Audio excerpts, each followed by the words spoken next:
ça, voilà, ça vient pas tout seul. Après, tout ce contenu que tu vas mettre en ligne, mais à la balique, c'est exactement lequel va bien fonctionner, lequel ne va pas fonctionner. Oui, c'est clair. Voilà, donc derrière, je suppose qu'il y a un travail de réajustement en fonction des résultats, Mais et ça, en c'est fonction très simple. des liens que tu vas créer avec ton audience. Là, j'estime que je suis au balbutiement de ma stratégie de contenu. Je suis vraiment au début, c'est maintenant que je commence à pouvoir créer du contenu comme je veux. Jusqu'à présent, je suis en train de voir les retours qui sont positifs et j'en suis très content. Au début, il y avait les seuls retours négatifs qu'on avait, c'était la qualité du son. Et je le savais, donc on devait régler ce problème. Ouais. Maintenant qu'on l'a réglé, j'ai plus vu un commentaire négatif. Le nombre de vues par vidéo augmente, le nombre de partages, le nombre de commentaires augmente. Toutes les statistiques sont en train d'augmenter. Donc je me suis dit, je continue sur la même lancée. Une fois de temps en temps, donc justement, là quand j'ai mis dans le calendrier order, je vais commencer à faire des tests, essayer d'autres types de contenus, voir comment ça fonctionne. Donc, et dans ce genre de truc, tu vas voir, d'après les réactions des gens, ça, ok, on va arrêter de faire ça parce que c'était n'importe quoi. Ça, par contre, ça a bien marché, on devrait en faire plus, intégrer ça dans dans les contenus qu'on est en train de faire. Donc, oui, au fur et à mesure, tu avances, mais tu vas pas juger chaque post chaque jour que tu l'as posté. Ça sert à rien. C'est clair. Il faut avoir du recul à chaque fois. Justement, si tu avais un conseil à donner par rapport au recul que tu as aujourd'hui, est-ce qu'il y a un type de contenu qui fonctionne mieux que l'autre? Est-ce qu'il y a un format qui fonctionne mieux déjà, les contenus que je faisais au début de 1 heure, 2 heures, c'est juste pas la peine de refaire ça. C'est pas que ça fonctionne pas. Quand tu as une audience assez grande et que tu fais un truc qui est assez intéressant, tu peux faire un truc que je suis très souvent, Gary Vee. Gary Vee, il a fait des méga vlogs de 7 heures. avec ça à foutre? Il a filmé toute sa journée, c'est très simple. D'accord. En fait, c'était 2 fois, et il a fait à 7 heures, à 4 heures. Une fois, c'était à Abu Dhabi, donc les Abu Dhabi, le matin. Passage radio, rencontre avec les gens, l'événement, la keynote qu'il a fait, les questions-réponses qu'il a fait. Donc, tous les trucs avaient des interactions super intéressantes. Je l'ai vu en plusieurs jours, mais je l'ai vu complètement, parce que c'était super intéressant. Le deuxième, c'était un événement qu'ils font je ne me rappelle plus comment il s'appelle, mais c'est un truc orienté pour les real estate agents. Pareil, donc toute la keynote, les questions-réponses, les rencontres avant, les rencontres après, c'est super intéressant pour moi en tout cas, moi je trouve ça très intéressant, donc je le suis. Je sais que tout le monde ne va pas voir tout ça, mais c'est pas mon but. Quand je produis une vidéo de 20 minutes, je m'attends pas à ce que tout le monde regarde les 20 minutes. Je sais que je suis pas si intéressant que ça. Je suis pas un comédien qui va faire un spectacle où tout le monde va se marrer du début jusqu'à la fin. Par contre, je sais qu'il y a des personnes où il y a des bouts qui vont être intéressants. Justement, l'un des trucs qu'on va faire après, vu que là je vais prendre une semaine de congé, je ne vais pas pouvoir travailler. Donc j'ai demandé à Youssef, qui travaille avec moi, qui est la personne qui édite les vidéos. Moi je repasse après pour l'édition aussi, enfin depuis les dernières vidéos, depuis qu'on a fait les influenceurs. Donc de me sortir les meilleurs extraits. Sachant que j'ai noté les meilleurs extraits déjà sur un fichier pour lui dire telle minute, il y a eu un truc bien, etc. Et il va me faire un montage avec ça sur tous les épisodes qui sont passés. Et à partir de là, donc j'ai les meilleurs moments, je vais sortir des petites vidéos de 5 minutes, de 2-3 minutes, et qu'on va poster, qu'on va pouvoir même poster sur Instagram, où on ne peut pas en général poster les longues vidéos. D'accord. Donc maintenant, je commence de plus en plus à mettre aussi systématiquement sur IGTV. Là, j'ai monté une vidéo, la deuxième, ça a raté l'upload 3 ou 4 fois, donc just suis un. Mais voilà, au fur et à mesure, j'avance. Maintenant, je vais commencer à poster sur Snapchat, sur TikTok. Mais il va falloir que je commence à produire.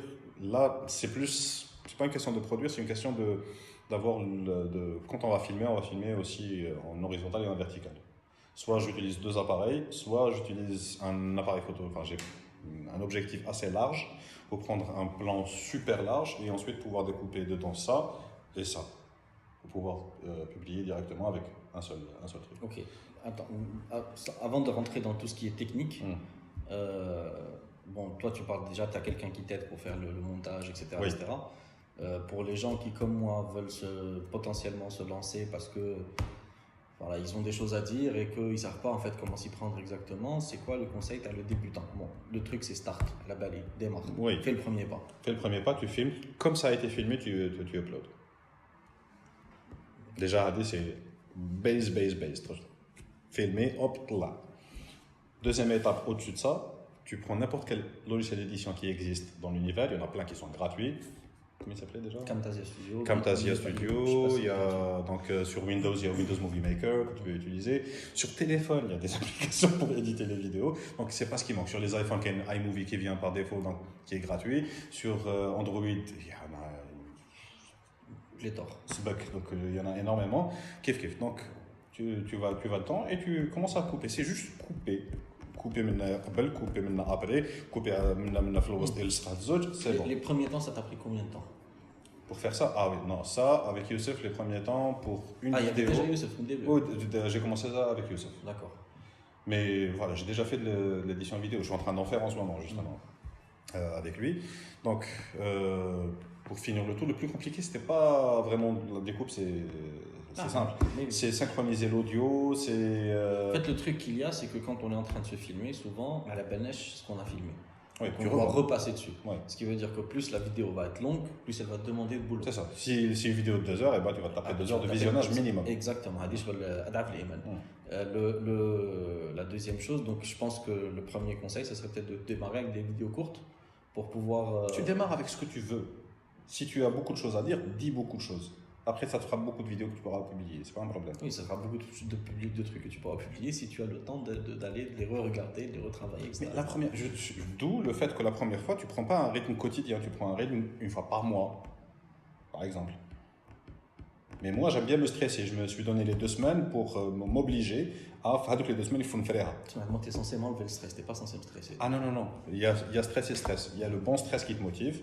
Maintenant, si c'est un truc qui va te pourrir la vie, ça sert à rien, effectivement. Mais moi, j'aime bien me challenger par rapport à ce genre de choses, me dire, voilà, ok, aujourd'hui, je ne sais pas comment on va faire, mais en 2 semaines, il faut qu'on sorte une vidéo. Si je me rends compte qu'au bout de 2 semaines, on n'a pas pu, c'est qu'on a mis trop court. Toutes les 3 semaines. Tu vois, c'est comme ça que personnellement, je réagis au le truc. Voilà. D'accord. Et donc, les équipements de base, c'est ton téléphone, un trépied. Téléphone, trépied. Ça, c'est base. Ensuite, si tu veux avoir un son un peu plus clean qu'avec le téléphone, surtout si tu le mets à distance, donc tu prends un kit Bluetooth par exemple. D'accord. Donc du coup, ça te permet d'avoir un son centré sur ce que tu es en train de dire. Donc que ce soit avec un câble voyant ou avec un kit sans fil, c'est toi qui vois ce qui t'arrange le plus. Ensuite, lumière. Là, par exemple, tu remarques qu'on a juste la lumière qui est au plafond. Et c'est pas la meilleure lumière du monde. La lumière qui vient d'en haut, c'est pas super bon. J'ai découvert ça en discutant avec des gens qui s'y connaissent. Dans ce métier. Parce que quand ça vient d'en haut, en fait, ça creuse les cernes, ça fait des ombres bizarres, etc. Et c'est pas, it's not even, c'est pas homogène. D'accord. Comme lumière. Donc c'est pour ça qu'on devrait utiliser des softbox. Donc là, justement, je suis en train d'en chercher pour en acheter. On devrait en mettre une de côté par là, une de côté par là, pour éliminer les ombres et avoir une diffusion de lumière beaucoup plus douce. Éliminer les cernes. On s'en fout des cernes, c'est juste. Je suis pas sûr que ce soit éliminable. Non, mais quand ça vient d'en haut, le problème c'est que ça crée des cernes, même si tu n'en as pas. Tout apparaît parce que ça vient d'en haut. Je trouve que ça fait effet dramatique. Bon, donc on va s'excuser pour les gueules de zombies qu'on doit avoir. Oh, ouais. Ouais, faut bien. Ok, deuxième truc, si quand tu démarres avec le téléphone, tu conseilles de commencer à prendre des vidéos en landscape ou en portrait. Tout dépendra de où est-ce que tu voudras les publier en premier. Donc, pour une stratégie de base en Algérie, vu les statistiques qui existent et vu ta cible, donc toi, tu vas être surtout sur Facebook, YouTube, LinkedIn. Oui. Donc, sur ces 3 réseaux, c'est plus le landscape qui est utilisé. Donc, tu vas commencer par faire du landscape. Instagram, ça compte pas parce que c'est du carré. Tu peux utiliser le landscape aussi sur Instagram. Par contre, sur IGTV, tu as besoin du portrait. D'accord. Mais IGTV, pour commencer, c'est pas l'endroit où il y a le plus d'utilisateurs. Aujourd'hui, je suis en train de prendre les mêmes vidéos, de les retourner à 90 degrés, l'édition, parce que Instagram ne permettra pas d'uploader quelque chose qui n'est pas en landscape nativement. D'accord. Donc, et tu es limité à 15 minutes aussi de vidéo. Donc, il y aura, quand tu fais des vidéos courtes, ça passe. Mais justement, j'ai remarqué sur IGTV, depuis la seule vidéo que j'ai uploadée, quand tu uploades sur IGTV, tu peux partager le post sur Instagram. Donc ça te fait un post sur Instagram. Quand les gens vont le voir, continuez de voir sur IGTV, ils cliquent dessus et ça les emmène vers IGTV. Ok. Et là, justement, j'ai eu beaucoup de vues sur IGTV et j'ai eu même des commentaires. Je m'y attendais pas. C'est agréable. Donc voilà. Donc ensuite, voilà. Dépendant des réseaux où tu vas aller, tu prends le format natif de ces réseaux-là.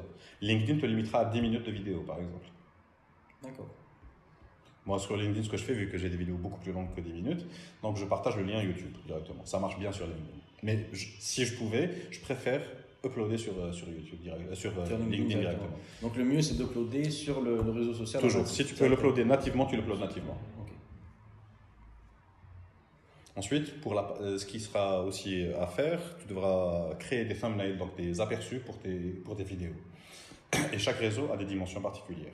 Donc tu ne peux pas faire une image, mettre donc ce que tu fais, tu vas sur des sites gratuits comme Canva. Canva, c'est canva.com dans la description. Donc, et tu vas justement dessus, et tu as les modèles déjà prêts avec des templates super beaux. Donc tu n'as même pas besoin de graphiste pour commencer avec ça. Tu vas faire quelque chose de décent avec les éléments que tu as. C'est ça que tu utilises? Bah, tu as vu les derniers thumbnails que j'utilise, c'est des screenshots de ce qu'on a filmé. On a rajouté un filtre donc pour donner une couleur.